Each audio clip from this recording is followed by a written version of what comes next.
Dahil sa pabago-bagong panahon, madalas na may bitbit na payong si John Mark, empleyado ng isang bookshop. Aniya, mas maigi na ito lalo pat mas madalas ang pagkakaroon ng pag-uulan sa lungsod ng Legazpi at nabalitaan niyang may namataan na Low Pressure Area o LPA sa loob ng Philippine Area of Responsibility.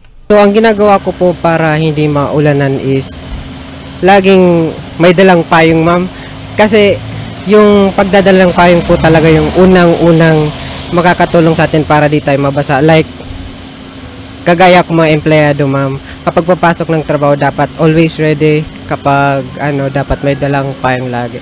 Ayon sa Philippine Atmospheric Geophysical and Astronomical Services Administration, pumasok ang LPA sa PAR alas 2 ng hapon kahapon. Mararamdaman ang epekto nito sa Kabikolan sa darating na Biyernes hanggang Sabado. Subalit mababa naman daw ang tsansa nitong maging bagyo. Sa araw po ng Biyernes ay makakaapekto po dito sa may bahagi po ng Bicol region, yung trap o yung extension ng low pressure area yung makakaapekto sa Biyernes hanggang sa Sabado na magdadala po sa atin ng maulap na kalangitan na may mga kalat-kalat na mga pagulan at pagkidlat, pagkulog na pwede nga po magdulot ng mga pagbaha at pagguho po ng lupa.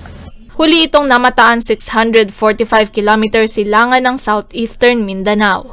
Inaasahan po natin itong low pressure area na ito ay patungo po sa may bahagi po ng Dinagat Island o kaya dyan po sa may bahagi ng Surigao del Norte, then dyan naman po sa may Southern Leyte, sa may Bohol, papalabas po ng Palawan hanggang sa Sabado po ng hapon po. Samantala, ngayong araw opisyal nang idineklara ng Pag-asa ang pagsisimula ng dry season o tag-init. Subalit mas mararamdaman daw ang epekto ng tag-init pagsapit ng Abril. Para sa mga balitang Tatak Bicol, May Insinares.